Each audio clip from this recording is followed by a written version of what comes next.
Una hora después de recibir el reloj, Isabella llamó. Su voz sonaba extrañamente ansiosa. ¿Y entonces, te gustó? Yo sonreí, todavía sorprendido por el regalo. Sí, es increíble, pero Iván lo tomó para él, dice que quiere probárselo. Del otro lado de la línea, se hizo un silencio absoluto. Podía escuchar su respiración. Después, como si algo dentro de ella se quebrara, comenzó a gritar, ¿qué hiciste, idiota? ¿Acaso entiendes lo que va a pasar ahora? No era furia normal. Era terror puro. Desesperación. Como si acabara de contarle que había prendido fuego a nuestra casa con ella adentro. Isabella, es solo un reloj, Iván dijo que me lo devuelve en un rato. Ella cortó. El silencio que siguió fue peor que cualquier grito. Mi mano temblaba sosteniendo el teléfono. ¿Qué acababa de hacer? ¿Por qué un reloj prestado causaba semejante reacción? En ese momento, yo todavía no entendía nada. No sabía que ese regalo de aniversario no era un gesto de amor. Era el centro de un plan que llevaban meses construyendo. Y yo, sin saberlo, acababa de destruirlo por completo. Déjenme explicarles cómo llegué hasta aquí. Mi nombre es Oscar, tengo 50 años, y llevo 15 siendo un fantasma en mi propio matrimonio. Invisible. Irrelevante. Un mueble más en la casa que Isabella heredó de su madre. Cuando nos casamos, yo creía que había encontrado una compañera. Alguien con quien envejecer. Qué ingenuo fui, porque casarse con Isabella significaba casarse con toda su familia. Con Daniela, su madre, la matriarca de hielo que construyó un imperio inmobiliario y que trataba a todos como sirvientes. Con Iván, su hermano consentido de 32 años que nunca trabajó un día completo en su vida porque mamá siempre lo protegió de todo. Y con Isabella misma, que aprendió cada truco de manipulación que Daniela podía enseñarle. Los primeros años fueron soportables. Isabella todavía fingía que yo importaba, que mis opiniones tenían peso. Pero eso cambió cuando Daniela se mudó con nosotros después de su segundo divorcio. Desde ese día, dejé de ser el esposo. Me convertí en el hombre que pagaba cuentas y se quedaba callado. El que asentía cuando Daniela redecoraba nuestra casa sin preguntarme. El que sonreía cuando Iván usaba mi coche sin pedirlo y me lo devolvía sin gasolina. El que cenaba solo porque ellos tres tenían reuniones familiares de las que yo estaba excluido. Pequeñas humillaciones. Eso era mi vida. Como aquella vez que Isabella organizó una cena para sus amigas y cuando una preguntó por mí, ella dijo, Oscar está arriba, prefiere no socializar. Yo estaba en la sala de al lado, escuchando todo. Ella sabía que estaba ahí. Simplemente decidió que era más fácil borrarme. O como cuando Iván necesitaba dinero para otro de sus proyectos que nunca funcionaban, e Isabella sacaba fondos de nuestra cuenta conjunta sin consultarme. Es mi hermano, Oscar. La familia se ayuda. Pero cuando mi hermana necesitó un préstamo para la operación de su hijo, Isabella me hizo sentir como un traidor por siquiera considerarlo. Daniela era peor. Me llamaba el inquilino cuando creía que no la escuchaba. Una vez, durante una discusión sobre la remodelación de la cocina, me dijo frente a todos, Oscar, tú no entiendes de estas cosas. Déjaselo a quienes tienen criterio. Isabella no me defendió. Nunca lo hacía. Iván se rió. Siempre se reía. Yo me quedé callado, como siempre, tragándome la humillación, fingiendo que no dolía. ¿Por qué me quedé? Esa es la pregunta que me hago ahora. Creo que fue una mezcla de esperanza tonta y miedo. Esperanza de que algún día Isabella volviera a ser la mujer que conocí. Miedo de empezar de nuevo a los 50, admitir que había desperdiciado 15 años en un matrimonio muerto. Así que me quedé. Me hundí más profundo en la invisibilidad. Me acostumbré a ser ignorado, menospreciado, olvidado. Hasta aquel martes. Nuestro aniversario número 15. Yo no esperaba nada. Los últimos 5 años, Isabella ni siquiera recordaba la fecha. Pero esa mañana, ella entró a la habitación con una caja envuelta en papel plateado. Una caja elegante, cara. Feliz aniversario, Oscar. Su sonrisa era extraña. Demasiado dulce. Demasiado perfecta. Como si estuviera actuando para una audiencia invisible. Abrí la caja con manos torpes, confundido. Dentro había un reloj. No cualquier reloj. Un Patek Philippe. Reconocí la marca porque Iván no paraba de hablar de ellos. Valía fácilmente $30,000. Tal vez más.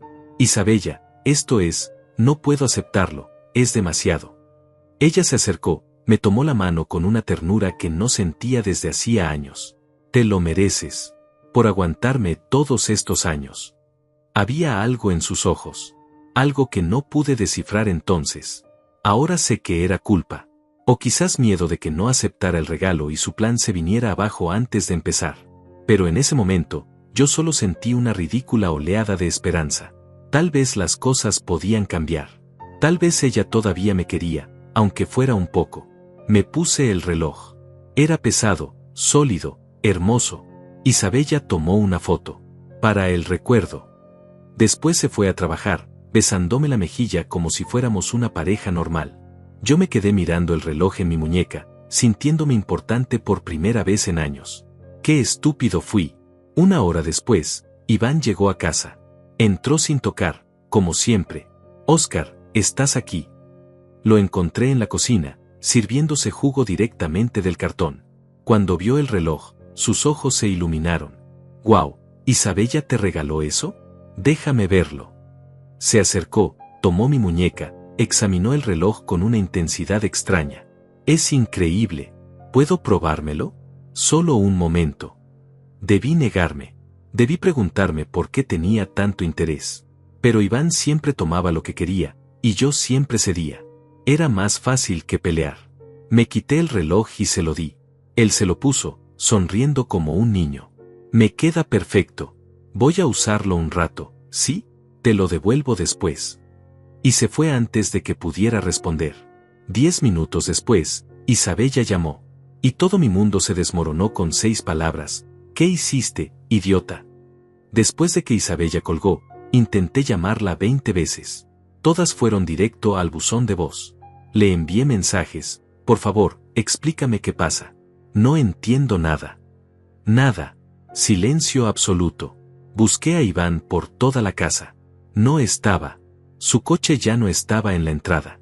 Se había ido con mi reloj, y algo me decía que eso era exactamente lo que había desatado el infierno. Me senté en el sofá, con las manos temblando, tratando de encontrarle sentido a todo. ¿Por qué un reloj causaba semejante crisis? ¿Qué tenía de especial además de su precio? Isabella nunca me había regalado nada así. En nuestro 10º aniversario me dio una corbata. En el 5º, ni siquiera recordó la fecha.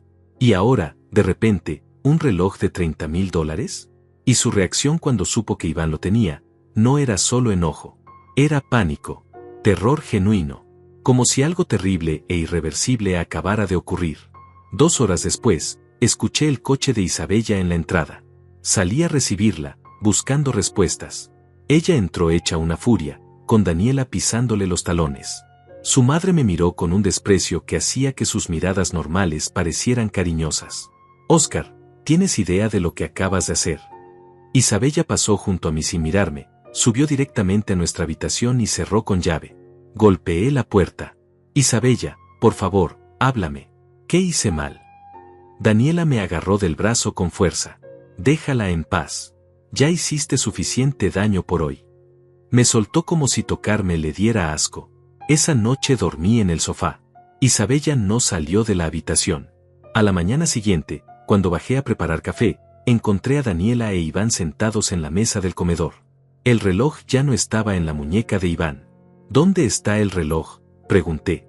Iván me miró con una expresión extraña, casi divertida. Lo devolví. No te preocupes. Pero había algo en su tono. Algo burlón. Daniela intervino. Óscar, necesitamos hablar. Isabella está muy molesta contigo. Creo que deberías darle espacio. Quédate en un hotel unos días. No era una sugerencia. Era una orden. ¿Un hotel? ¿Por qué? Esta es mi casa también. Las palabras sonaron patéticas incluso para mí. Daniela sonrió. Esa sonrisa fría que usaba cuando sabía que había ganado. Técnicamente, Óscar, esta casa está a nombre de Isabella. Herencia de su padre. Así que cuando ella dice que necesita espacio, tú le das espacio. Iván asintió, como si fuera lo más razonable del mundo. Miré hacia las escaleras, esperando que Isabella bajara, que me defendiera, que dijera algo. Pero no vino. Me quedé ahí parado, humillado una vez más, sintiendo como los últimos restos de mi dignidad se desmoronaban. Empaqué una maleta. Mientras lo hacía, Isabella finalmente abrió la puerta de la habitación. Tenía los ojos rojos, pero no de tristeza, de rabia. Oscar, no puedo ni mirarte ahora mismo. Vete. Cuando yo decida que podemos hablar, te llamo. Intenté acercarme. Por favor, solo dime qué hice. Dame la oportunidad de arreglarlo. Ella retrocedió como si fuera venenoso. No puedes arreglarlo. Lo que hiciste no tiene arreglo. Solo vete. Y cerró la puerta de nuevo. Conduje hasta un hotel barato en las afueras de la ciudad. El tipo de lugar donde pagas en efectivo y nadie hace preguntas.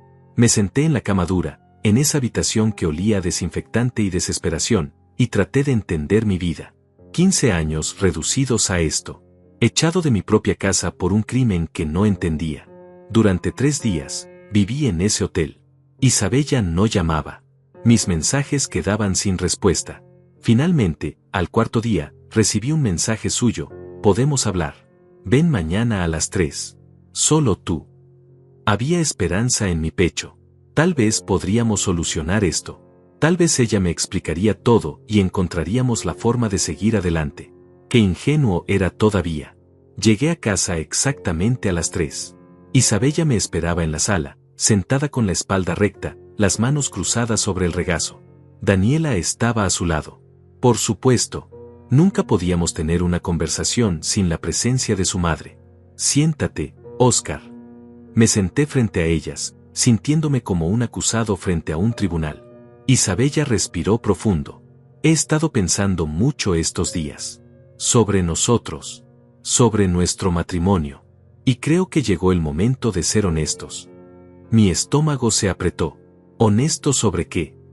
Ella me miró directo a los ojos. Esto no funciona, Oscar. No ha funcionado en años. Ambos lo sabemos. Las palabras me golpearon como piedras. Sabía que nuestro matrimonio estaba muerto, pero escucharlo dicho en voz alta era diferente. Isabella, podemos intentarlo. Terapia, lo que sea. Daniela me interrumpió. Oscar, por favor. Ten un poco de dignidad. Mi hija está siendo amable contigo. No la hagas arrepentirse. Isabella continuó. Quiero el divorcio. Y para que esto sea civilizado, necesito que firmes algunos papeles. Es una división justa de bienes. Sacó una carpeta del sofá y me la entregó. Mi abogado ya lo preparó todo. Abrí la carpeta con manos temblorosas. Mientras leía, sentía que el suelo desaparecía bajo mis pies. Según aquellos documentos, yo me quedaba prácticamente con nada. La casa era de ella, eso ya lo sabía. Pero también se quedaría con los ahorros de nuestra cuenta conjunta, con el coche que yo pagué, con las inversiones que hicimos juntos. A mí me tocarían $15,000 y mis pertenencias personales. Eso era todo. 15 años de matrimonio reducidos a $15,000. Isabella, esto no es justo. Yo también contribuía a estos ahorros. También pagué cuentas todos estos años. Ella suspiró, como si estuviera lidiando con un niño difícil. Oscar, tú ganabas mucho menos que yo. Hagamos cuentas reales. La mayor parte del dinero vino de mi trabajo y de las inversiones que mamá me ayudó a hacer. Estoy siendo generosa dejándote algo. Daniela asintió. Muy generosa. Podrías irte sin nada, considerando tu comportamiento reciente. Ahí estaba otra vez. Esa acusación vaga sobre algo que supuestamente hice mal. ¿Qué comportamiento? Todavía no me han dicho qué hice. Isabella cerró los ojos, como si mi voz le causara dolor físico. El reloj, Oscar. Dejar que Iván tomara el reloj fue la gota que derramó el vaso. Demostró que no respetas nada de lo que hago por ti. Te di un regalo carísimo, algo significativo, y a la hora lo regalaste como si no valiera nada. Me quedé boquiabierto. Yo no lo regalé. Iván lo tomó prestado. Dijo que me lo devolvería. ¿Cómo iba a saber qué causaría este desastre? Daniela se levantó. Esto es inútil, Isabella. Él nunca va a entender. Haz que firme los papeles y terminemos con esto. Isabella se puso de pie también. Tienes una semana para pensarlo, Oscar. Firma voluntariamente y esto termina rápido y sin dolor. O podemos hacerlo por la vía difícil. Tú decides. Y ambas salieron de la sala, dejándome solo con esos documentos que destruían mi vida. Me quedé ahí, leyendo y releyendo las páginas, buscando alguna salida. No había ninguna. Todo estaba redactado de manera que parecía legal, justo, razonable. Pero yo sabía que estaba siendo despojado de todo. Y lo peor era que todavía no entendía por qué. ¿Realmente todo esto era por prestarle un reloj a Iván? Volví al hotel con los documentos del divorcio que mandóme las manos. Esa noche no dormí. Leí cada línea una y otra vez, tratando de encontrar algún error legal, alguna cláusula abusiva que pudiera usar para defenderme. Pero estaba redactado por profesionales. Todo sonaba razonable en papel. Isabella ganaba más que yo, la casa era herencia de su familia, las inversiones las manejó su madre. En el papel, yo era solo un esposo mantenido que debería estar agradecido de recibir algo. Pero 15 años no podían valer solo $15,000. No podían reducirse a nada. Al día siguiente, decidí hacer algo que nunca había hecho. Llamé a un abogado. Encontré uno barato en internet, un tipo llamado Gilberto que trabajaba desde una oficina pequeña en el centro. Le expliqué mi situación por teléfono. Él escuchó en silencio y después dijo, venga mañana con todos los documentos. Necesito verlo todo. Había esperanza en su voz. Eso me hizo sentir mejor, aunque fuera solo un poco. La reunión con Gilberto duró 2 horas. Revisó cada papel que Isabella me había dado, tomó notas, hizo preguntas sobre nuestras finanzas. Finalmente, se recostó en su silla y me miró con algo parecido a la lástima. Oscar, legalmente hablando, tu esposa tiene razón en varios puntos. La casa es herencia, eso no se toca. Pero los ahorros conjuntos, las inversiones, el coche, ahí podemos pelear. Esto no es una división justa. Podría conseguirte al menos $60,000-$70,000 si vamos a corte. Sentí un pequeño alivio. Entonces puedo pelear esto. Gilberto asintió. Puedes. Pero te va a costar. Necesito un anticipo de $5,000 para empezar. Y el proceso puede tomar meses, tal vez un año. ¿Estás preparado para eso? $5,000. Yo tenía $8,000 en mi cuenta personal. Si le pagaba al abogado, me quedaría con casi nada para vivir mientras duraba el proceso. Pero si firmaba los documentos de Isabella, al menos tendría $15,000 para empezar de nuevo. Era una trampa perfecta. Pelear por lo que era mío significaba quedarme sin nada durante la batalla. Aceptar la derrota me daba un poco más de dinero inmediato. Déjeme pensarlo, le dije a Gilberto. Él asintió, comprendiendo mi dilema. No tarde mucho. Mientras más rápido actuemos, mejor posición tendremos. Salí de su oficina sintiéndome más perdido que nunca. Caminé por la ciudad sin rumbo, tratando de decidir qué hacer. Fue entonces cuando vi a Iván. Estaba saliendo de un restaurante caro con una mujer joven que no conocía. Reían. Él pagó la cuenta con una tarjeta de crédito, dejó una propina generosa, y subieron a un coche nuevo. Un Mercedes plateado que nunca antes había visto. Algo en mi pecho se apretó. Iván, que supuestamente no trabajaba, que siempre estaba pidiendo dinero prestado, tenía un coche nuevo y pagaba cenas caras. ¿Desde cuándo? Empecé a prestar atención. A notar cosas que antes ignoraba.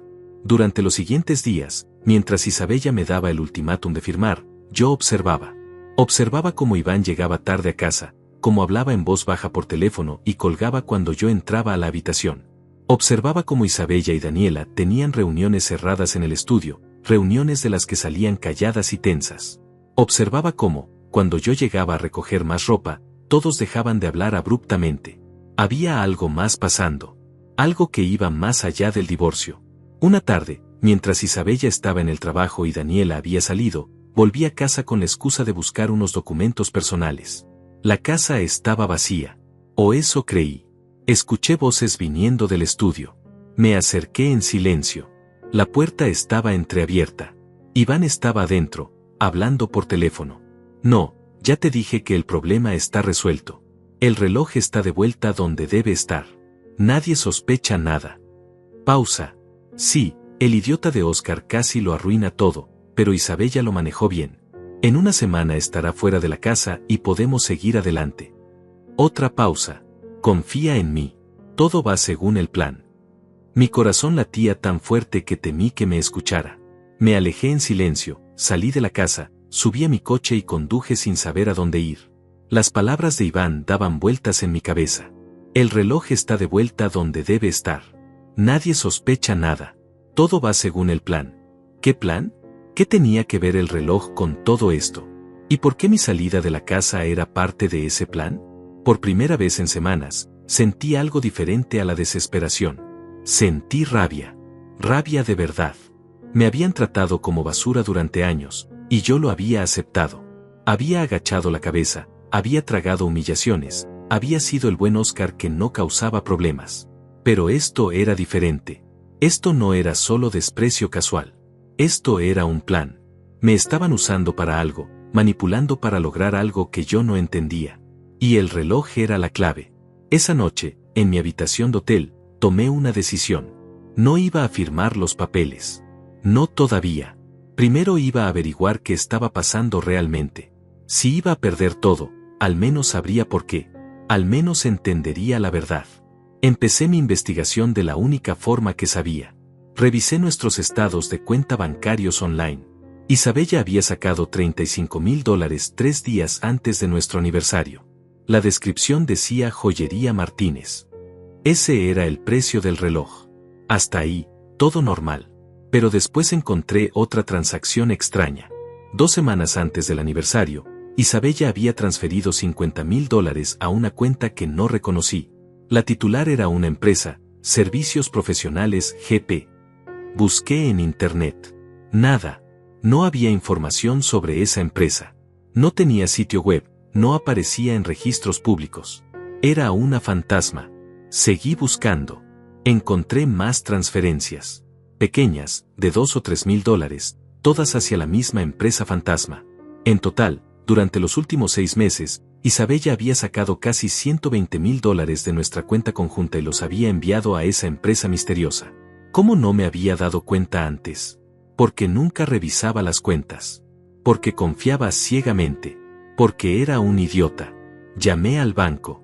Necesito información sobre una empresa que aparece en nuestros movimientos. La empleada fue amable pero firme. Señor, solo puedo darle información sobre las transacciones, no sobre terceros. Si quiere saber sobre esa empresa, tendría que contactarla directamente. Colgué, frustrado. Intenté buscar de otra forma. Revisé los correos de Isabella. Ella había cambiado la contraseña. Intenté con su computadora portátil que a veces dejaba en casa.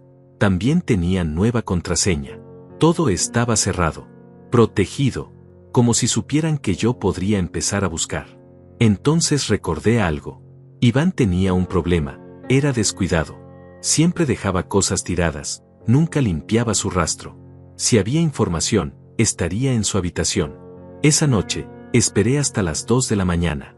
Sabía que Iván salía los viernes y regresaba de madrugada, completamente borracho. Entré a la casa con mi llave, que afortunadamente todavía funcionaba. Subí a la habitación de Iván. Estaba desordenada como siempre. Ropa en el suelo, botellas vacías, papeles por todas partes. Busqué rápido pero metódicamente. En su escritorio encontré recibos de restaurantes caros, bares, tiendas de ropa de lujo. Gastos que no concordaban con alguien sin trabajo. Después encontré algo interesante. Un contrato impreso. Lo leí con el corazón acelerado. Era un contrato de compra de una propiedad comercial en el centro. Valor, $200,000. Comprador, Iván Méndez. Fecha de firma, 3 meses atrás. Iván había comprado un local comercial. Con dinero que supuestamente no tenía. Tomé fotos del contrato con mi teléfono, las manos temblándome tanto que tuve que intentarlo 3 veces para que salieran nítidas. $200,000. Iván había comprado un local comercial por $200,000. El mismo Iván que 2 meses atrás le había pedido a Isabella $3,000 prestados porque supuestamente no tenía para pagar su renta. El mismo Iván que vivía en nuestra casa sin pagar un centavo, comiendo nuestra comida, usando nuestros servicios, porque según él estaba pasando por un mal momento económico. Seguí buscando en su escritorio. Encontré más papeles. Extractos bancarios de una cuenta que no conocía. Depósitos regulares de $10, $15, $20,000. Algunos venían de Servicios Profesionales GP. Esa empresa fantasma otra vez. Otros venían de cuentas personales. Una de ellas era de Isabella. Mi esposa le estaba dando dinero a su hermano. Mucho dinero. Y él lo estaba usando para comprar propiedades, para vivir una vida de lujo, mientras me hacían creer que era un fracasado sin un peso. La rabia que sentí en ese momento fue diferente a todo lo que había experimentado antes. No era la resignación amarga de años de humillación. Era furia pura, cristalina. Tomé fotos de todo, de cada papel, cada extracto, cada recibo. Guardé las evidencias en mi teléfono y salí de esa habitación sintiéndome como un ladrón en mi propia casa, pero también sintiéndome poderoso. Por primera vez en años, yo sabía algo que ellos no querían que supiera. Volví al hotel y pasé el resto de la noche organizando la información. Había un patrón claro. Durante los últimos 6 meses, Isabella había estado transfiriendo dinero a esa empresa fantasma. Esa empresa, a su vez, le daba dinero a Iván. Iván usaba ese dinero para inversiones y gastos personales. Pero ¿por qué hacer todo tan complicado? ¿Por qué no simplemente darle el dinero directamente? A menos que estuvieran tratando de ocultar algo. A menos que ese dinero no fuera legal. La pieza que faltaba era el reloj. Ese maldito reloj que había desatado todo este infierno. Isabella me lo dio. Yo se lo presté a Iván. Ella entró en pánico. Iván lo devolvió. Y ahora, según su propia conversación telefónica, el reloj está de vuelta donde debe estar. ¿Dónde? ¿En mi muñeca? No. Yo nunca lo recuperé. Iván dijo que lo devolvió, pero nunca me lo dio. Entonces, ¿dónde estaba ese reloj ahora? Y más importante, ¿qué hacía ese reloj que era tan crucial para su plan? Al día siguiente era lunes. Decidí hacer algo arriesgado. Llamé a la joyería donde Isabella compró el reloj. Buenos días, habla Óscar Méndez. Mi esposa Isabella compró un reloj Patek Philippe hace unas semanas y tengo algunas preguntas sobre la garantía. La vendedora fue amable. Por supuesto, señor. Déjeme revisar la compra. ¿Tiene el número de serie del reloj? Mierda. No lo tenía. No lo tengo a mano, pero la compra fue el 23 del mes pasado, a nombre de Isabella Méndez. Escuché tecleo de computadora. Sí, aquí está. Un Patek Philippe Nautilus. Hermosa pieza. ¿En qué puedo ayudarle? Improvisé. Necesito saber si el reloj tenía alguna característica especial. Mi esposa mencionó algo sobre un servicio adicional que ustedes ofrecen. Pausa. ¿Se refiere al servicio de grabado personalizado? Sí, la señora Méndez solicitó un grabado en la parte posterior. Mi corazón se aceleró. Exacto, ese. ¿Podría decirme qué decía el grabado? Es que quiero asegurarme de que quedó bien. Más tecleo. Dice, para Óscar, con amor eterno. Isabella. Muy romántico. Terminé la llamada con una excusa torpe y me quedé mirando el teléfono. Un grabado. Isabella había pagado extra por un grabado personalizado en un reloj de $30,000. Un reloj que me dio en nuestro aniversario después de años de indiferencia. Un reloj que provocó un colapso total cuando Iván se lo llevó. ¿Por qué? El grabado hacía que el reloj fuera claramente mío. Personalizado. Único. No podía ser vendido fácilmente ni confundido con el de otra persona. Era un reloj que gritaba: "Este pertenece a Óscar Méndez". Pero ¿para qué necesitaban que fuera tan obvio? Entonces una idea horrible comenzó a formarse en mi mente. ¿Y si el reloj no era un regalo? ¿Y si era evidencia? Evidencia de que Isabella era una esposa amorosa y generosa. Evidencia de que me valoraba. Evidencia que podrían usar en el divorcio para demostrar que ella había intentado salvar el matrimonio mientras yo era un desagradecido. Pero eso no explicaba el pánico cuando Iván lo tomó. No explicaba por qué necesitaban que el reloj estuviera de vuelta donde debe estar. Necesitaba hablar con alguien que entendiera cosas que yo no entendía. Alguien que pudiera ver el panorama completo. Recordé que Gilberto, mi abogado, había mencionado que trabajaba con investigadores privados ocasionalmente. Lo llamé. Gilberto, necesito un favor diferente. Necesito que me recomiende a alguien que pueda investigar una empresa. Y también necesito saber si hay alguna forma de rastrear qué hace un reloj de lujo además de dar la hora. Él se quedó callado un momento. Óscar, ¿en qué te metiste? Le conté todo. Las transferencias misteriosas, la empresa fantasma, los gastos de Iván, el reloj, el pánico de Isabella. Todo. Cuando terminé, Gilberto suspiró. Esto suena más grande que un simple divorcio. Suena a fraude. Tal vez lavado de dinero. No soy experto en eso, pero conozco a alguien que sí. Se llama Mariana. Es investigadora privada y antes trabajó en delitos financieros. Si alguien puede ayudarte a entender qué está pasando, es ella. Me dio su número. La llamé inmediatamente. Mariana tenía una voz firme, profesional. Señor Méndez, Gilberto me puso al tanto de su situación. Necesito que nos veamos en persona. Traiga todas las evidencias que tenga. Fotos, documentos, todo. Nos encontramos esa tarde en una cafetería discreta. Mariana era una mujer de unos 40 años, con mirada inteligente y modales directos. Le mostré las fotos en mi teléfono. Ella las revisó en silencio, tomando notas. Cuando llegamos a las transferencias hacia servicios profesionales GP, sus ojos se entrecerraron. Esta empresa, déjame investigarla. Sacó su laptop y empezó a teclear. Después de 10 minutos, levantó la vista. Es una empresa pantalla, registrada en Delaware, sin empleados, sin oficinas físicas. Se usa típicamente para mover dinero sin dejar rastro claro. No es ilegal tener una, pero la forma en que la están usando levanta muchas banderas rojas. ¿Crees que están lavando dinero?, pregunté. Mariana se encogió de hombros. Posiblemente. O están ocultando ingresos para evadir impuestos. O están moviendo fondos que no deberían moverse. Sin más información, no puedo estar segura. Pero definitivamente están escondiendo algo. Después le hablé del reloj. Ella escuchó con atención y cuando mencioné el pánico de Isabella, se inclinó hacia adelante. Oscar, ¿alguna vez escuchaste hablar de rastreadores GPS en objetos de lujo? Negué con la cabeza. Ella continuó, algunas personas instalan rastreadores GPS miniatura en objetos valiosos. Relojes, carteras, joyas. Para prevenir robos. Pero también se pueden usar para otras cosas. Para rastrear movimientos de personas. Para crear coartadas. Para demostrar que alguien estuvo en cierto lugar a cierta hora. Mi sangre se heló. ¿Crees que el reloj tiene un rastreador? Mariana asintió lentamente. Explicaría muchas cosas. Explicaría por qué era tan importante que tú lo llevaras puesto. ¿Por qué entraron en pánico cuando Iván se lo llevó? Si el reloj tenía un rastreador y estaba registrando tus movimientos, pero de repente empezó a registrar los movimientos de Iván, todo su plan se arruinaba. Me quedé sin aire. ¿Qué plan? Mariana me miró con algo parecido a la compasión. Oscar, creo que te estaban preparando para ser el chivo expiatorio de algo. No sé de qué todavía. Pero ese reloj iba a demostrar dónde estabas en ciertos momentos. Y mi teoría es que necesitaban que estuvieras en lugares específicos. O que pareciera que estabas en lugares específicos.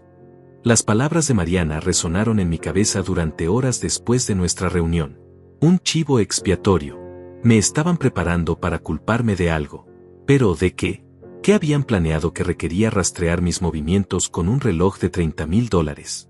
Mariana me había dado instrucciones claras. No confrontes a nadie todavía. No les dejes saber que sospechas algo. Sigue actuando como el Oscar sumiso de siempre. Mientras tanto, yo voy a investigar esa empresa fantasma y ver si puedo encontrar conexiones con algo ilegal. Y Oscar, ten mucho cuidado. Si realmente están planeando incriminarte en algo serio, podrían ser peligrosos. Volví a fingir. A ser el esposo derrotado que estaba considerando firmar los papeles del divorcio. Isabella me llamó 2 días después. Su voz sonaba más suave, casi amable. Oscar, sé que esto ha sido difícil para ti, para ambos. Pero creo que lo mejor es terminar esto rápido. Sin abogados costosos, sin peleas. Firma los papeles y ambos podemos seguir adelante con nuestras vidas. Yo actué mi papel perfectamente. Tienes razón, Isabella. Ya estoy cansado de pelear. Solo necesito unos días más para procesarlo todo. ¿Te parece bien? Escuché el alivio en su voz. Por supuesto, tómate tu tiempo. Pero no demasiado, ¿sí? Mientras esperaba noticias de Mariana, decidí observar más de cerca a mi familia política. Empecé a pasar por la casa en momentos aleatorios, siempre con excusas. Olvidé unos documentos. Necesito recoger más ropa. Vine por mi laptop vieja. Daniela me miraba con desconfianza, pero no podía negarme la entrada. Técnicamente todavía era mi casa hasta que firmara el divorcio. Durante esas visitas, notaba cosas. Conversaciones que terminaban abruptamente cuando yo aparecía. Miradas nerviosas entre Isabella e Iván. Daniela haciendo llamadas telefónicas y saliendo al jardín para que no la escuchara. Una tarde, mientras supuestamente buscaba papeles en el estudio, encontré algo interesante. Un calendario de escritorio que Daniela había dejado abierto. Había fechas marcadas con círculos rojos. Algunas tenían anotaciones crípticas: IP 15, reunión GC, transferencia final. La fecha más importante estaba marcada con 3 círculos rojos y una estrella. Era dentro de 5 días. La anotación decía: día de, todo listo. Tomé una foto rápida del calendario y salí del estudio antes de que alguien me descubriera. Esa noche, Mariana me llamó. Oscar, encontré algo. Servicios Profesionales GP está vinculada a otra empresa, Grupo Constructor Industrial. Y esa empresa ha estado involucrada en algo muy interesante. Hay una investigación federal abierta sobre malversación de fondos en un proyecto de construcción del gobierno. Estamos hablando de millones de dólares que desaparecieron de las arcas públicas. Grupo Constructor Industrial es una de las empresas bajo investigación. Mi mente trabajaba rápido. ¿Y qué tiene que ver Iván con eso? Mariana continuó: eso es lo que estoy tratando de averiguar. Pero encontré algo más. Tu suegra, Daniela, era socia minoritaria de Grupo Constructor Industrial hace 3 años. Vendió sus acciones justo antes de que comenzara la investigación. Muy conveniente. Todo empezaba a tener sentido de una forma retorcida. Daniela había estado involucrada en una empresa corrupta. Había vendido sus acciones antes de que explotara el escándalo. Pero tal vez no había salido completamente limpia. Tal vez había dinero sucio que necesitaba lavar. Dinero que estaba moviendo a través de empresas fantasma, de Isabella, de Iván. Mariana, ¿crees que están usando las cuentas de Isabella para lavar dinero robado? Ella hizo una pausa. Es una posibilidad. Pero hay algo más. Encontré registros de que Grupo Constructor Industrial tenía una oficina administrativa. ¿Adivina dónde? No tuve que adivinar. En el local comercial que Iván compró. Mariana confirmó. Exacto. Iván compró el edificio donde funcionaba la oficina de la empresa corrupta. Y lo compró 3 semanas antes de que los federales ejecutaran una orden de registro en ese lugar. Mi cabeza daba vueltas. Compraron el edificio para controlar lo que los investigadores encontrarían. Para limpiar evidencia. Mariana agregó, o para reclamar que cualquier documento incriminatorio encontrado allí era de los dueños anteriores, no de ellos. Es una táctica común. Pero Oscar, aquí viene la parte que te va a interesar. Revisé los registros públicos de la compra. ¿Sabes quién firmó como testigo en la escritura de propiedad? Mi corazón se detuvo. ¿Quién? La respuesta de Mariana me dejó helado. Tú. Tu firma aparece en los documentos notariales como testigo de la transacción. Imposible. Yo nunca firmé nada relacionado con una compra de propiedad de Iván. Nunca estuve en una notaría con él. Nunca fui testigo de nada. Mariana, eso es una falsificación. Yo nunca firmé eso. Ella respondió con calma, lo sé, pero tu firma está ahí. Y a menos que puedas probar que es falsa, que estabas en otro lugar cuando supuestamente firmaste, o que alguien falsificó tu firma, legalmente ese documento te vincula a la transacción. Ahí estaba el plan. Me estaban involucrando en sus crímenes. Falsificando mi firma en documentos. Probablemente planeaban hacer lo mismo con otros papeles. Y si la investigación federal llegaba hasta ellos, yo sería el culpable perfecto. El esposo tonto que firmaba cosas sin leer. El hombre sin poder en la familia que podían sacrificar sin problemas. Mariana, necesito ese documento original. Necesito prueba de que mi firma es falsa. Ella contestó, ya pedí una copia certificada. Llegará en 2 días. Pero Oscar, esto es grave. Estamos hablando de fraude federal. Si esto sale a la luz y ellos logran convencer a las autoridades de que tú estabas involucrado, podrías ir a prisión. Años de prisión. El miedo me atravesó como un cuchillo. Prisión. Por crímenes que no cometí. Por firmas que no hice. Por planes que no conocía. Y de repente, el reloj cobró un sentido completamente nuevo. El reloj, dije en voz alta. El reloj con el rastreador GPS. Necesitaban crear una coartada. O eliminar una. Si podían rastrear mis movimientos, podían demostrar que yo estaba en ciertos lugares en ciertos momentos. lugares relacionados con sus transacciones ilegales. Mariana completó mi pensamiento. O podían editar los datos del rastreador para que pareciera que estabas en lugares donde no estabas. Tecnología de rastreo GPS puede ser manipulada si sabes cómo hacerlo. Podían crear una narrativa completa de tus movimientos. Una narrativa falsa que te incriminara. Por eso el pánico cuando Iván tomó el reloj. Si Iván llevaba puesto el reloj durante momentos cruciales de sus operaciones ilegales, el rastreador registraría sus movimientos, no los míos. La evidencia los incriminaría a ellos en lugar de protegerlos. Todo su plan meticuloso se destruiría por un simple préstamo casual. ¿Qué hago ahora?, pregunté, sintiendo el peso de todo esto aplastándome. Mariana pensó un momento.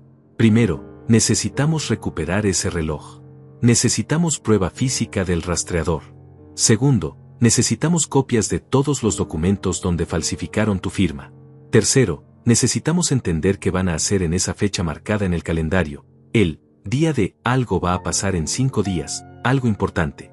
Y tengo la sensación de que ese algo iba a ser el momento donde tú caerías como el villano perfecto de su historia. Pasé los siguientes 2 días en agonía, tratando de actuar normal mientras mi mundo se desmoronaba. Isabella me invitó a cenar. Para hablar civilizadamente, dijo. Acepté. Necesitaba mantener las apariencias. La cena fue en la casa, solo nosotros dos. Daniela e Iván convenientemente habían salido. Isabella cocinó pasta, mi plato favorito. Algo que no hacía desde los primeros años de nuestro matrimonio. Comimos en un silencio incómodo. Ella intentaba ser encantadora, sonreír, hacer conversación ligera. Yo seguía el juego, pero por dentro estaba calculando cada palabra. Oscar, dijo finalmente, tomando mi mano sobre la mesa. Sé que te he tratado mal estos últimos años. Lo sé y lo lamento. Pero necesito que entiendas que el divorcio es lo mejor para ambos. Tú mereces ser feliz. Mereces a alguien que te valore. Sus palabras sonaban bonitas, casi sinceras. Pero yo ya no era el Oscar ingenuo que creía todo lo que ella decía. ¿Dónde está el reloj, Isabella? La pregunta salió antes de que pudiera detenerme. Ella parpadeó, confundida. ¿Qué? Intenté sonar casual. El reloj que me regalaste. Iván dijo que lo devolvió, pero nunca me lo dio. Me gustaría quedármelo. Después de todo, era un regalo de aniversario. Isabella se puso tensa. Pude ver cómo su mandíbula se apretaba, cómo sus dedos se crispaban alrededor del tenedor. El reloj está guardado. A salvo. Su tono era cortante, defensivo. ¿Por qué guardado? Es mío, ¿no? Me lo regalaste. Ella se levantó de la mesa bruscamente. Oscar, después del numerito que hiciste prestándoselo a Iván como si fuera un juguete barato, decidí guardarlo hasta que madures un poco. Cuando firmes el divorcio y demuestres que puedes ser responsable, te lo daré. Me quedé mirándola, viendo la máscara de la esposa civilizada resquebrajarse. Es un reloj de $30,000 con mi nombre grabado en él, Isabella. No puedes simplemente quedártelo. Ella se dio vuelta, furiosa. Puedo hacer lo que quiera. Yo lo compré. Técnicamente sigue siendo mío hasta que tú lo aceptes formalmente como propiedad, y como nunca firmaste un recibo de regalo, legalmente puedo reclamarlo. Estaba improvisando, inventando justificaciones legales absurdas. Pero lo que me confirmó fue que ella no pensaba devolverme ese reloj bajo ninguna circunstancia. Está bien, dije, levantando las manos en rendición falsa. Olvídalo. No vale la pena pelear por un reloj. Ella se relajó visiblemente. Me alegra que seas razonable. Ahora, hablemos de los papeles. ¿Cuándo vas a firmar? Le dije que en unos días. Que solo necesitaba arreglar unas cosas primero. Ella pareció satisfecha. La cena terminó poco después. Mientras me iba, la vi sacar su teléfono y marcar rápidamente. Escuché fragmentos de su conversación desde el pasillo. Ya casi está listo. Sí, firmará pronto. No, no sospecha nada, todo según lo planeado. Al día siguiente, Mariana me citó en su oficina. Tenía noticias. Conseguí el documento de la compra del local comercial. Tu firma definitivamente es falsa. Contraté a un experto en grafología y confirmó que aunque se parece superficialmente a tu firma real, hay inconsistencias claras en la presión del trazo y en ciertos rasgos. Alguien practicó tu firma y la replicó bastante bien, pero no perfectamente. Me mostró el análisis. Efectivamente, Mi supuesta firma tenía pequeñas diferencias con mi firma real. Esto es evidencia, continué. Esto prueba que falsificaron mi firma. Mariana asintió. Sí, pero no es suficiente por sí solo. Necesitamos más. Necesitamos demostrar un patrón. Y necesitamos entender qué va a pasar en 2 días. El día D se acercaba. Yo había visto en el calendario de Daniela que la fecha estaba marcada para el día siguiente. Algo importante iba a suceder y yo necesitaba saber qué. Mariana había conseguido información adicional. La investigación federal sobre Grupo Constructor Industrial está a punto de cerrarse. Hay rumores de que van a presentar cargos formales contra varios ejecutivos la próxima semana. Si tu familia política tiene algo que esconder, ahora es cuando van a hacer su último movimiento para cubrirse. Eso explicaba la urgencia. Por eso Isabella presionaba tanto para que yo firmara el divorcio rápido. Por eso necesitaban que ese reloj estuviera en su poder. Por eso el día D era crucial. Mariana, necesito entrar a la casa mañana. Necesito encontrar ese reloj y necesito ver qué van a hacer. Ella me miró seria. Oscar, eso es peligroso. Si te descubren husmeando, podrían acelerar sus planes. O peor, podrían hacerte daño. Yo negué con la cabeza. No tengo opción. Si no descubro que están planeando, voy a terminar en prisión por crímenes que no cometí. Prefiero arriesgarme ahora. Mariana suspiró. Está bien. Pero no vas solo. Voy a estar afuera, en un coche, monitoreando. Y llevas tu teléfono conectado conmigo todo el tiempo. Si algo sale mal, llamo a la policía inmediatamente. El día siguiente amaneció nublado y frío. Día de llamé a Isabella temprano. Necesito pasar a recoger unos libros que dejé en el estudio. ¿Puedo ir esta tarde? Ella dudó. Hoy no es buen día, Oscar. Tenemos asuntos familiares que atender. Perfecto. Eso confirmaba que algo iba a pasar. Por favor, solo serán 10 minutos. Prometo no molestar. Finalmente aceptó, pero puso una condición. Ven a las 2. Y solo 10 minutos, Oscar. Tenemos cosas importantes que hacer a las 3.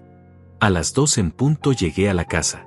Mariana estaba estacionada media cuadra más abajo, con su laptop abierta y mi teléfono conectado a una llamada silenciosa en su línea. Podía escuchar todo lo que yo escuchaba. Entré.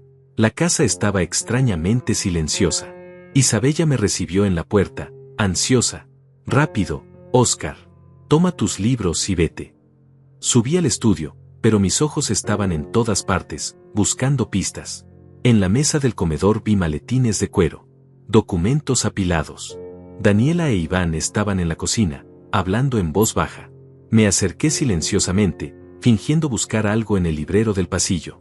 A las 3 llega el contacto, decía Daniela. Tiene los documentos finales. Una vez que Oscar firme el divorcio, transferimos todo a las cuentas offshore y cerramos servicios profesionales GP. Para cuando los federales rastreen el dinero, ya estará fuera de su alcance. Iván respondió, ¿y si Oscar no firma? Daniela rió fríamente. Firmará. Isabella lo tiene comiendo de su mano. Y si se niega, tenemos plan B.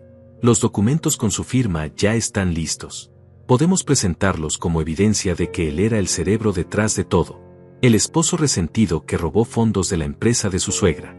Tenemos el rastreo del reloj mostrando que estuvo en la oficina de Grupo Constructor en fechas clave. Tenemos transferencias que aparentemente salieron de cuentas controladas por él. Todo está preparado. Mi sangre se heló. Plan B. Si yo no cooperaba, me incriminarían de todas formas. Me convertirían en el villano de una historia completamente fabricada. Isabella apareció detrás de mí. ¿Encontraste tus libros? Di un salto. Sí, aquí están. Tomé 2 libros al azar del estante. Ella me observaba con ojos fríos. Entonces vete. Ya. Había algo diferente en ella. Una dureza que no había visto antes. Como si finalmente hubiera dejado caer toda pretensión de amabilidad. Bajé las escaleras rápido. Cuando pasé junto a la sala, vi algo que me hizo detenerme. Sobre el sofá, parcialmente escondida bajo un cojín, estaba una caja pequeña. La caja del reloj. La reconocí inmediatamente. Mi corazón latía descontrolado. El reloj estaba ahí. En la casa. Probablemente en esa caja. Miré hacia atrás. Isabella había subido al segundo piso. Daniela e Iván seguían en la cocina. Tenía segundos. Solo segundos. Me acerqué al sofá, levanté el cojín. La caja estaba vacía. Maldición. Busqué alrededor desesperadamente. Entonces lo vi. En la mesa de centro, debajo de unas revistas. El reloj. Brillando con ese brillo caro e inconfundible. Lo tomé. Lo sostuve en mi mano. Era pesado, real. Di vuelta para salir y me encontré cara a cara con Iván. Él miró el reloj en mi mano. Después me miró a mí. Óscar, ¿qué haces? Intenté sonar casual. Es mi reloj. Me lo llevo. Iván sonrió. Esa sonrisa cruel que había visto 1000 veces. Ese reloj se queda aquí. Déjalo en la mesa y vete antes de que llame a Isabella. No me moví. Por primera vez en 15 años, no me moví. No cedí. No agaché la cabeza. No. Es mío. Me voy con él. La sonrisa de Iván desapareció. Dame el maldito reloj, Óscar. ¿Qué pasa aquí? Daniela apareció desde la cocina. Vio el reloj en mi mano y su rostro se transformó en furia pura. ¿Cómo te atreves? Deja eso ahora mismo. Isabella bajó corriendo las escaleras. Óscar, suelta ese reloj. Los tres me rodeaban, bloqueando la salida, exigiendo que devolviera el reloj. Y en ese momento, vi el miedo en sus ojos. Miedo real. Porque ese reloj era la pieza central de su plan. Sin él, sin el rastreo manipulado, sin la evidencia fabricada de mis supuestos movimientos, su historia se caía. No, dije con voz firme. Este reloj es mío. Y me lo llevo. Iván dio un paso hacia mí, amenazante. Te lo voy a quitar por la fuerza si es necesario. Retrocedí, guardando el reloj en mi bolsillo. Inténtalo. Mariana está afuera. Si me tocas, ella llama a la policía. Isabella palideció. ¿Mariana? ¿Quién es Mariana? Sonreí. Una sonrisa amarga, triunfante. Mi investigadora privada. La que descubrió todo su sucio plan. Las empresas fantasma. El dinero lavado. Las firmas falsificadas. El rastreador GPS en este reloj. Todo. El silencio que siguió fue absoluto. Podía ver sus mentes trabajando, calculando, tratando de entender cuánto sabía yo realmente. Daniela recuperó la compostura primero. No tienes pruebas de nada. Estás inventando historias ridículas porque no puedes aceptar que tu matrimonio fracasó. Saqué mi teléfono. Tengo fotos de todos los documentos. Tengo análisis grafológicos de las firmas falsificadas. Tengo registros de las transferencias a servicios profesionales GP. Y ahora tengo el reloj. El reloj que van a tener que explicarle a los investigadores federales porque tiene un rastreador GPS instalado. Isabella dio un paso hacia mí, con las manos extendidas en un gesto que pretendía ser conciliador. Óscar, espera. Creo que hay un malentendido enorme aquí. Podemos hablar, podemos explicarte todo. No es lo que piensas. Pero su voz temblaba. Podía ver el pánico creciendo detrás de sus ojos. Sé exactamente lo que es, respondí. Me estaban preparando para ser su chivo expiatorio. Iban a culparme del fraude de Grupo Constructor Industrial. Por eso falsificaron mi firma en documentos. Por eso pusieron un rastreador en el reloj. Para crear evidencia falsa de que yo estuve involucrado en sus crímenes. Iván soltó una risa nerviosa. Estás paranoico, Óscar. Nadie te está inculpando de nada. Eres demasiado insignificante para algo así. Daniela lo silenció con una mirada. Ella era más inteligente que los otros dos. Sabía que hablar de más solo empeoraría las cosas. Óscar, si realmente crees que tienes evidencia de algo ilegal, llévala a las autoridades. Pero te advierto, acusar a tu familia de crímenes que no cometieron te va a explotar en la cara. Nosotros tenemos abogados. Buenos abogados. Abogados que te van a destrozar en corte. Apreté el reloj en mi bolsillo.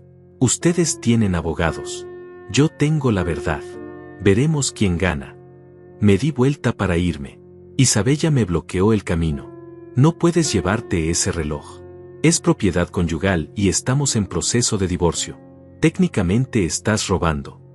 La miré directamente a los ojos. El reloj tiene mi nombre grabado. Me lo diste como regalo de aniversario. Es mío.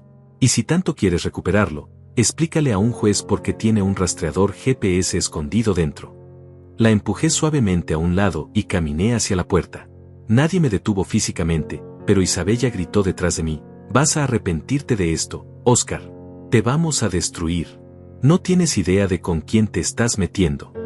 Salí de la casa, caminé rápido hacia el coche de Mariana. Ella arrancó antes de que yo cerrara completamente la puerta.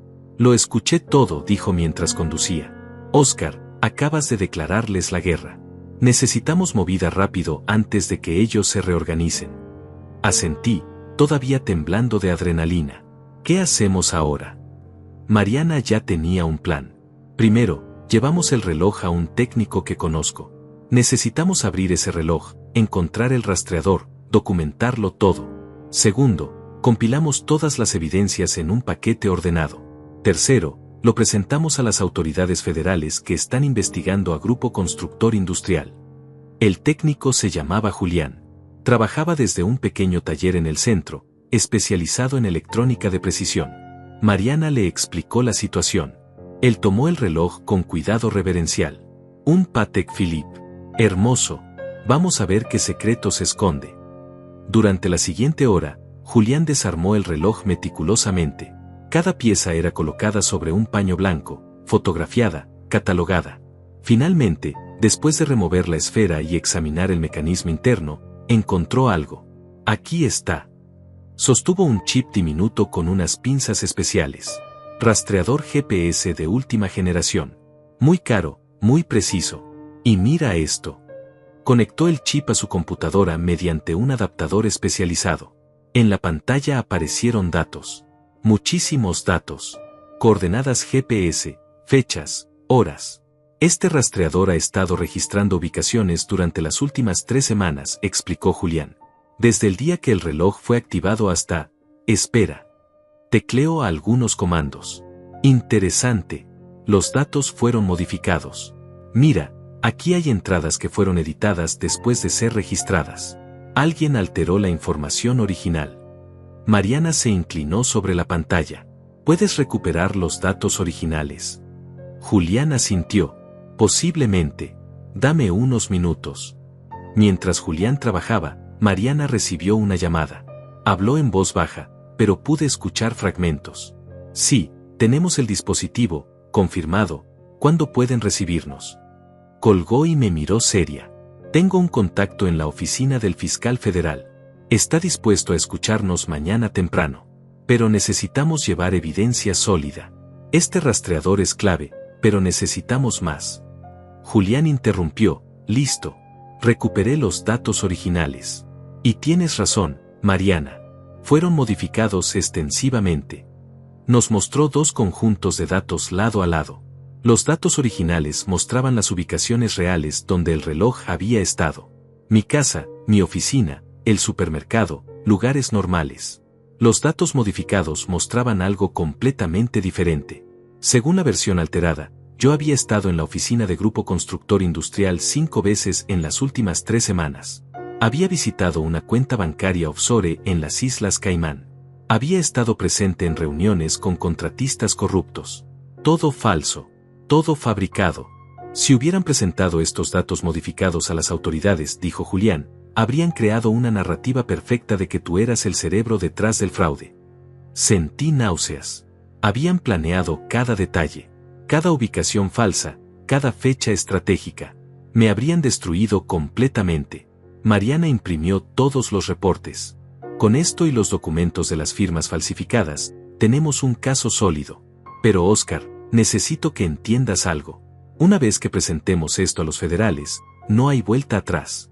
Tu familia política va a enfrentar cargos criminales serios. Prisión. Años de prisión. ¿Estás preparado para eso? Pensé en Isabella. En los primeros años cuando todavía la amaba. En las cenas familiares cuando todavía creía que podíamos ser felices. Pensé en todas las humillaciones, todos los desprecios, todos los años que me trataron como basura. Pensé en cómo planearon fríamente destruir mi vida para salvar las suyas. Estoy preparado, dije. Ellos eligieron este camino. Yo solo me estoy defendiendo. Esa noche, Mariana y yo trabajamos hasta tarde organizando toda la evidencia. Creamos una línea de tiempo detallada. Documentamos cada transferencia sospechosa. Incluimos el análisis grafológico de las firmas falsificadas. Añadimos el informe técnico del rastreador GPS con los datos originales y modificados. El paquete final era devastador. No dejaba lugar a dudas. A las 8 de la mañana siguiente, estábamos en la oficina del fiscal federal. El agente asignado a la investigación de Grupo Constructor Industrial se llamaba Roberto Salazar. Era un hombre de unos 40 años, con mirada inteligente y modales profesionales. Escuchó nuestra presentación en silencio. Revisó cada documento meticulosamente. Examinó el reloj y el rastreador. Después de 2 horas, se recostó en su silla. Señor Méndez, esto es extremadamente serio. Si lo que nos está mostrando es cierto, y todo indica que lo es, su familia política no solo ha estado lavando dinero de la malversación de Grupo Constructor Industrial, sino que también intentaron fabricar evidencia para incriminarlo a usted en crímenes federales. Eso es conspiración, fraude, falsificación de documentos, obstrucción de justicia. Estamos hablando de múltiples cargos con sentencias que podrían sumar décadas. Mariana intervino. Agente Salazar, también necesitamos considerar que ellos tenían algo planeado para hoy. Mencionaron un contacto que llegaría a las 3 de la tarde con documentos finales. Es posible que estén intentando mover los fondos a cuentas offshore en este momento. Salazar se puso de pie inmediatamente. Necesito hacer algunas llamadas. Si lo que dice es cierto, tenemos que actuar ahora. Salió de la oficina. Mariana me apretó la mano. Lo hiciste bien, Oscar. Sea lo que sea que pase ahora, hiciste lo correcto. 15 minutos después, Salazar regresó con otros 2 agentes. Señor Méndez, vamos a ejecutar órdenes de registro en su antigua residencia y en el local comercial que compró Iván Méndez. También vamos a congelar todas las cuentas bancarias asociadas con Isabella Méndez, Daniela Méndez e Iván Méndez. ¿Estaría dispuesto a acompañarnos como testigo? Asentí. Sí, quiero estar ahí. El convoy de vehículos federales llegó a mi antigua casa a las 2 de la tarde, 1 hora antes de la supuesta llegada del contacto. Salazar tocó la puerta con autoridad. Daniela abrió. Su rostro pasó de la sorpresa al terror en segundos cuando vio las identificaciones federales. Daniela Méndez, tenemos una orden de registro. Por favor, hágase a un lado. Los agentes entraron como una ola. Daniela gritó, no pueden entrar así. Necesito llamar a mi abogado. Salazar le mostró los documentos. Tiene derecho a llamar a su abogado. Pero la orden es válida y vamos a proceder. Isabella e Iván salieron de la sala. Cuando me vieron detrás de los agentes, sus rostros se llenaron de odio puro. Oscar, ¿qué hiciste? Isabella apenas podía hablar de la rabia. Trajiste a los federales a nuestra casa. ¿Cómo pudiste? Salazar interrumpió. Señora Méndez, su esposo presentó evidencia de actividades criminales. Tengo algunas preguntas para usted. Los agentes registraban metódicamente cada habitación. En el estudio encontraron los maletines que yo había visto el día anterior. Dentro había documentos. Muchos documentos. Contratos falsificados. Estados financieros alterados. Y algo más, pasaportes. 3 pasaportes con nombres falsos pero con las fotos de Isabella, Daniela e Iván. Salazar sostuvo los pasaportes falsos con guantes de látex. Pasaportes fraudulentos. Eso se suma a la lista de cargos. Planeaban huir del país. Daniela había recuperado algo de compostura. Se sentó en el sofá con la espalda recta, las manos cruzadas, como si estuviera en una reunión de negocios. No voy a decir nada sin mi abogado presente. Y les aconsejo que tampoco hablen, miró a Isabella e Iván con severidad. Isabella parecía estar al borde de un colapso. Sus manos temblaban. Seguía mirándome con esa mezcla de odio y desesperación. Oscar, por favor. Podemos arreglar esto. Tú no entiendes lo que está pasando. Diles que cometiste un error. Que malinterpretaste todo. Uno de los agentes subió desde el sótano con una caja de archivos. Agente Salazar, encontré esto. Registros financieros completos de servicios profesionales, GP. Transferencias detalladas, nombres de cuentas, todo. Salazar abrió la caja y silbó bajo. Esto es oro puro. Señoras y señor, van a tener que acompañarnos a la oficina federal para interrogatorio formal. Daniela se puso de pie. Como dije, no hablaré sin mi abogado. Isabella empezó a llorar. No eran lágrimas de arrepentimiento. Eran lágrimas de rabia impotente. Iván simplemente miraba al vacío, como si no pudiera procesar lo que estaba pasando. Los sacaron de la casa esposados. Vecinos curiosos se asomaban por las ventanas, algunos salían a sus jardines para ver el espectáculo. La poderosa familia Méndez, la matriarca intocable Daniela, siendo arrestada como criminales comunes. Isabella me miró una última vez antes de subir al coche federal. Te vas a arrepentir de esto, Oscar. Te juro que te vas a arrepentir. Pero su voz carecía de convicción. Sabía que había perdido. Que su plan perfecto se había desmoronado gracias al hombre que siempre consideraron demasiado estúpido para ser una amenaza. Salazar se acercó a mí después de que se llevaran a los detenidos. Señor Méndez, necesito que venga con nosotros para hacer una declaración formal completa. Todo lo que nos dijo esta mañana tiene que quedar registrado oficialmente. También necesitaremos el reloj como evidencia. Le entregué el reloj. Ese objeto que había causado tanto caos. Mariana me acompañó a la oficina federal. Durante las siguientes 6 horas, conté mi historia una y otra vez. Cada detalle, cada humillación, cada pieza del rompecabezas. Firmé declaraciones. Autoricé el acceso a mis cuentas bancarias para que pudieran verificar que yo no había sido parte de ninguna transacción ilegal. Les di permiso para revisar mis comunicaciones, mis movimientos, todo lo que necesitaran para confirmar mi inocencia. Finalmente, cerca de las 10 de la noche, Salazar me dijo, puede irse a casa, señor Méndez. Bueno, al hotel supongo. No estamos presentando cargos contra usted. Es claro que fue víctima de una conspiración elaborada. De hecho, vamos a necesitar su testimonio cuando esto vaya a juicio. Le agradecí. Mariana me llevó de vuelta al hotel. En el coche, ninguno de los dos habló durante un largo rato.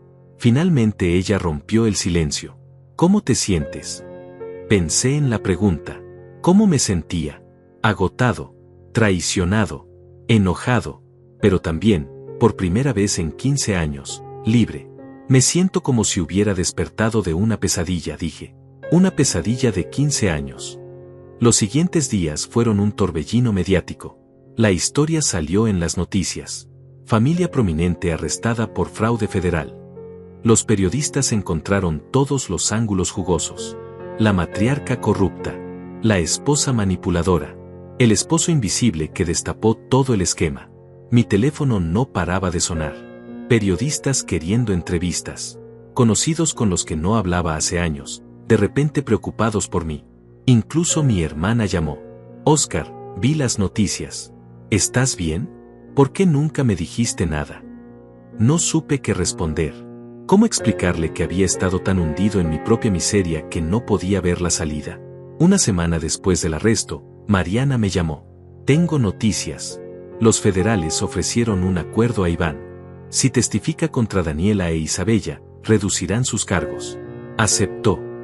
No me sorprendió. Iván siempre había sido el más débil de los tres. El niño mimado que nunca tuvo que enfrentar consecuencias. Por supuesto que traicionaría a su madre y hermana para salvarse. ¿Qué dijo? Mariana continuó, confesó todo. El plan completo. Daniela efectivamente robó millones del proyecto de construcción gubernamental. Cuando la investigación comenzó, empezó a lavar el dinero a través de empresas fantasma. Usó a Isabella como intermediaria porque ella tenía un historial financiero limpio. Compraron el local comercial a nombre de Iván para controlar la evidencia física. ¿Y el reloj? Pregunté. Mariana hizo una pausa. El reloj fue idea de Isabella. Necesitaban a alguien a quien culpar si las cosas salían mal. Tú eras el candidato perfecto. El esposo sin poder, sin conexiones, sin recursos para defenderse. Planeaban fabricar evidencia de que tú habías ayudado a Daniela a robar el dinero. Las firmas falsificadas en documentos.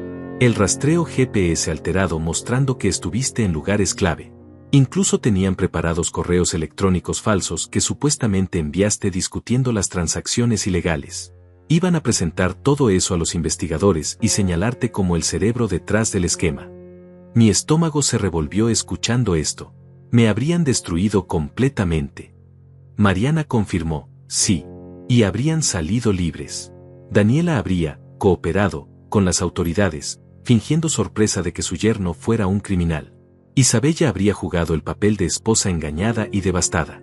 Iván habría sido la víctima que confiaba en su cuñado. Era un plan casi perfecto. Si tú hubieras firmado el divorcio como querían, si no hubieras empezado a investigar, si no hubieras tomado ese reloj cuando lo hiciste, estarías en una celda ahora mismo. El juicio tomó meses en prepararse.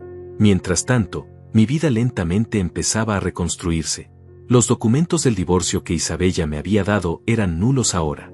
Un abogado especializado en casos de fraude matrimonial me ayudó a presentar mi propia demanda de divorcio. Con Isabella enfrentando cargos criminales, la división de bienes cambió radicalmente. El juez ordenó que la casa fuera vendida y las ganancias divididas equitativamente. Las cuentas conjuntas fueron descongeladas después de que los federales confirmaran que el dinero legítimo en ellas era mitad mío. Por primera vez en 15 años, tenía recursos, tenía opciones, tenía libertad. Encontré un apartamento pequeño pero acogedor. Nada lujoso, pero era mío. Completamente mío. Nadie me decía cómo decorarlo. Nadie me ignoraba en mi propia sala. Nadie me hacía sentir invisible. Empecé terapia. El terapeuta me ayudó a entender cómo había llegado a ese punto. Cómo había permitido que me trataran así durante tanto tiempo. Oscar me dijo en una sesión, fuiste víctima de abuso emocional sistemático. Lo que viviste tiene un nombre, violencia psicológica. No es menos real por no dejar moretones visibles. Esas palabras fueron liberadoras y dolorosas al mismo tiempo. Cuando finalmente llegó el juicio, yo estaba en primera fila. Mariana a mi lado, apretando mi mano cuando los momentos se volvían difíciles. Iván testificó primero. Contó todo el plan con voz monótona, sin mirar a su madre ni a su hermana. Daniela lo miraba con desprecio puro desde la mesa de la defensa. Isabella lloraba silenciosamente. Después testificó un experto en tecnología, explicando cómo el rastreador GPS había sido manipulado. Mostró al jurado los datos originales versus los datos falsificados. La diferencia era irrefutable. Luego fue el turno del experto en grafología. Demostró con ampliaciones gigantes cómo mi firma había sido falsificada en múltiples documentos. Finalmente, me llamaron al estrado. Conté mi historia. 15 años de matrimonio. La humillación constante. El regalo del reloj que me pareció un milagro. El pánico de Isabella cuando Iván lo tomó. Mi investigación. El descubrimiento del plan. El fiscal me hizo preguntas directas. Señor Méndez, ¿en algún momento usted participó en las actividades ilegales de Grupo Constructor Industrial? No. ¿Firmó voluntariamente alguno de los documentos que llevan su firma? No. Esas firmas son falsificaciones. ¿Estuvo en las ubicaciones que el GPS modificado sugería? No. Como muestran los datos originales, yo estaba en mi rutina normal. Trabajo, casa, supermercado. El abogado defensor de Daniela intentó hacerme parecer vengativo. Señor Méndez, ¿no es cierto que usted estaba resentido con su esposa por querer divorciarse? Es cierto que el divorcio me dolió, pero eso no cambia los hechos. Ellos falsificaron documentos. Ellos instalaron un rastreador. Ellos planearon incriminarme. No es posible que usted malinterpretara conversaciones inocentes y creara esta narrativa de conspiración. Los documentos hablan por sí mismos. Las firmas falsas. El rastreador GPS. Los pasaportes fraudulentos. Eso no son malinterpretaciones. El juicio duró 3 semanas. Cada día traían nuevas revelaciones. Los fiscales presentaron evidencia de que Daniela había desviado casi $4 millones del proyecto gubernamental durante 2 años. Mostraron cómo ese dinero había pasado por 6 empresas fantasma diferentes antes de llegar a cuentas controladas por Isabella. Demostraron que Iván había comprado no solo el local comercial, sino también 2 propiedades más usando dinero lavado. El peso de la evidencia era aplastante. Los abogados defensores hicieron lo que pudieron, pero era como intentar detener una avalancha con las manos. En su testimonio final, Isabella finalmente habló. Subió al estrado vestida con un traje gris sobrio, el cabello recogido, sin maquillaje. Intentaba verse vulnerable, arrepentida. Yo amaba a Oscar, dijo con voz quebrada. Sé que no lo demostré bien en los últimos años. Sé que lo traté mal. Pero nunca quise que resultara lastimado en todo esto. Mi madre me presionó. Me dijo que era la única forma de salvar a la familia. Yo solo quería proteger a mi familia. Miró directamente al jurado con lágrimas corriendo por sus mejillas. Cometí errores terribles. Lo sé, pero juro que nunca quise que Oscar fuera a prisión. Cuando vi cómo se estaba desarrollando el plan, traté de detenerlo. Por eso le di el reloj. Sabía que si él lo tenía, mi madre no podría usarlo para incriminarlo. Era una mentira hermosa, casi creíble, pero el fiscal la destrozó en el contrainterrogatorio. Señora Méndez, si realmente estaba tratando de proteger a su esposo, ¿por qué falsificó su firma en documentos legales? Isabella dudó. Yo no fui yo quien firmó. Los expertos en caligrafía determinaron que las falsificaciones fueron hechas por alguien diestro. Usted es diestra. Su madre y su hermano son zurdos. ¿Quién más pudo haber falsificado esas firmas? Silencio. Señora Méndez, ¿por qué instaló un rastreador GPS en el reloj si su intención era proteger a su esposo? Más silencio. ¿Por qué tenía pasaportes falsos si no planeaba huir una vez que su esposo fuera arrestado por crímenes que no cometió? Isabella se derrumbó en el estrado. Yo no sabía qué hacer. Mi madre controlaba todo. Ella me decía que si no cooperaba, nos hundiríamos todos. Tenía miedo de perder todo. El fiscal no mostró piedad. Y estaba dispuesta a sacrificar a un hombre inocente, un hombre con quien compartió 15 años de matrimonio, para salvar su propio pellejo. Isabella no respondió. Solo lloraba. Pero ya no eran lágrimas que generaban simpatía. Eran lágrimas de culpa expuesta. De una manipuladora cuyas tácticas habían dejado de funcionar. Daniela nunca mostró remordimiento. Incluso en el estrado, mantuvo su compostura de matriarca. Habló de negocios, de oportunidades, de decisiones difíciles. Nunca admitió culpa directa. Siempre había una justificación, siempre alguien más era responsable. Los contratistas me engañaron. Los funcionarios gubernamentales eran corruptos. Yo solo intentaba salvar mi empresa. Pero los números no mentían. Las transferencias bancarias no mentían. Los documentos con su firma autorizando desvíos de fondos no mentían. El jurado la escuchó con rostros cada vez más duros, cada vez más convencidos de su culpabilidad.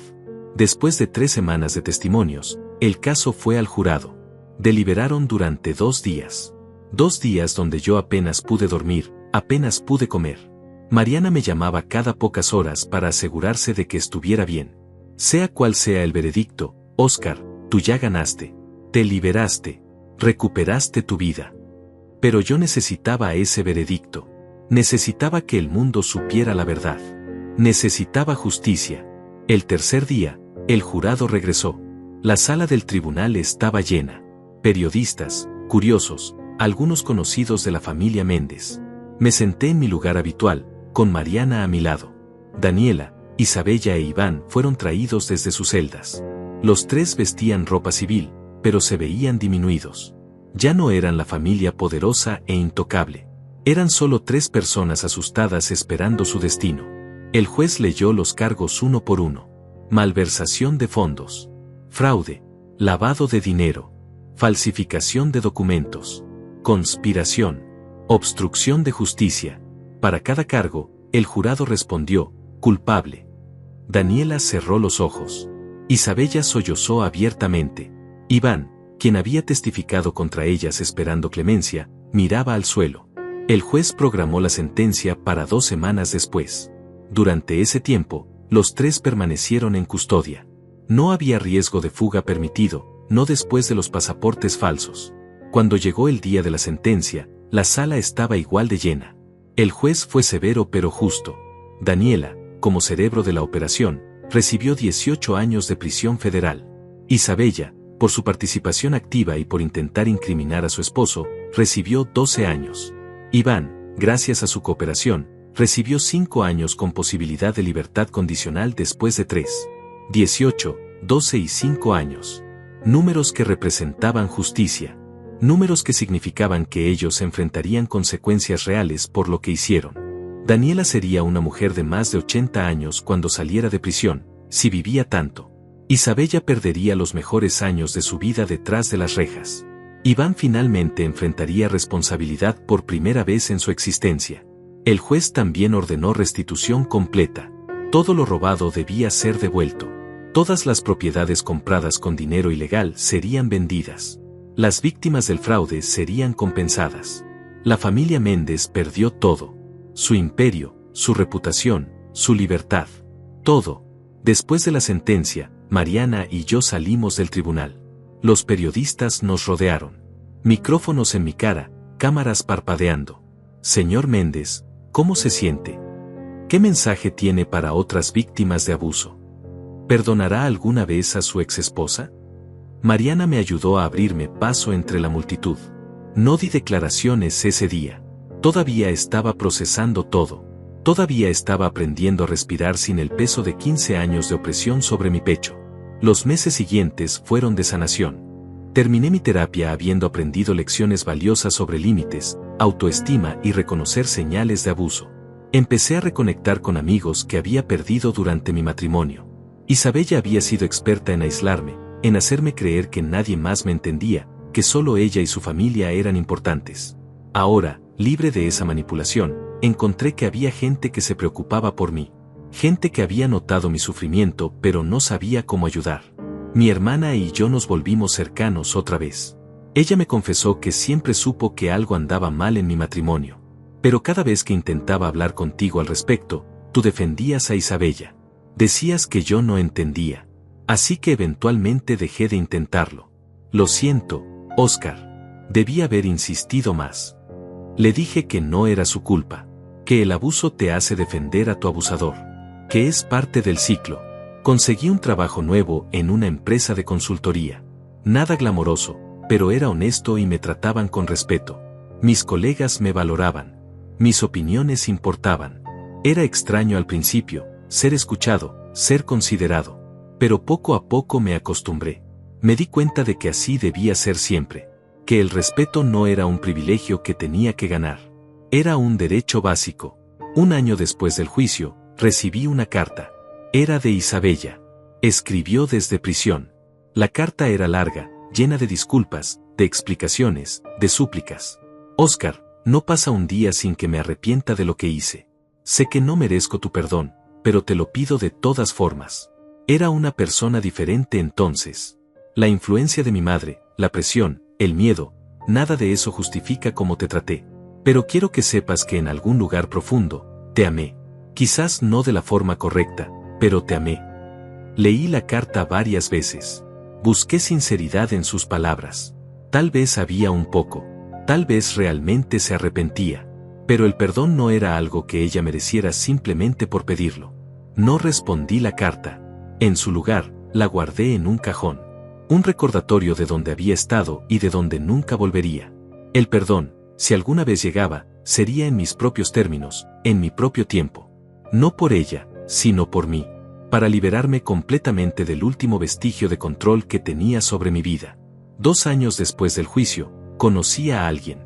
Se llamaba Natalia. Era maestra de primaria, con una risa genuina y ojos amables. Nos conocimos en una cafetería donde los dos éramos clientes regulares. Empezamos a hablar. Conversaciones simples al principio. El clima, las noticias, recomendaciones de libros. Lentamente, esas conversaciones se volvieron más profundas. Le conté mi historia eventualmente. Todo. Esperaba que saliera corriendo, que decidiera que yo traía demasiado equipaje. Pero en cambio, me tomó la mano y dijo, gracias por confiar en mí. Y gracias por ser tan valiente. Con Natalia aprendí lo que era una relación sana. Comunicación abierta. Respeto mutuo. Apoyo sin condiciones. No había juegos mentales, no había humillaciones disfrazadas de bromas, no había jerarquías donde uno valía más que el otro. Era simple, honesto, hermoso. Y aunque al principio me asustaba, aunque parte de mí esperaba que todo fuera una ilusión que se rompería, poco a poco aprendí a confiar. Aprendí a creer que merecía felicidad. Hoy, 4 años después de aquel día cuando Isabella me dio el reloj, vivo una vida que nunca imaginé posible. Tengo un hogar que es verdaderamente mío. Tengo una pareja que me valora. Tengo amigos, familia, trabajo satisfactorio. Tengo paz. A veces todavía pienso en aquellos 15 años. En cómo dejé que me trataran. en todas las señales que ignoré, pero ya no me culpo. Entiendo ahora que fui víctima de manipulación sistemática, que salir de esa situación tomó más fuerza de la que creí tener. El reloj, ese objeto que casi destruye mi vida pero terminó salvándola, está en una caja de evidencia en algún almacén federal. Probablemente se quedará ahí por años, hasta que el caso esté completamente cerrado. No lo extraño. No quiero volver a verlo. Para mí, representa un capítulo cerrado. Una vida que dejé atrás. Ahora mido mi tiempo de formas diferentes. En sonrisas compartidas con Natalia. En llamadas con mi hermana. En tardes tranquilas leyendo en mi apartamento. En momentos de paz que antes parecían imposibles. Si pudiera hablarle a mi yo de hace 4 años, a ese hombre roto sentado en un hotel barato con documentos de divorcio injustos en las manos, le diría, aguanta, investiga, pelea, porque al otro lado de este infierno hay una vida que vale la pena vivir. Una vida donde eres valorado, respetado, amado. No te rindas. Tú vales mucho más de lo que ellos te hicieron creer. Y esa es mi verdad ahora. Valgo. Merecía mejor. Y finalmente, después de tanto tiempo, lo tengo.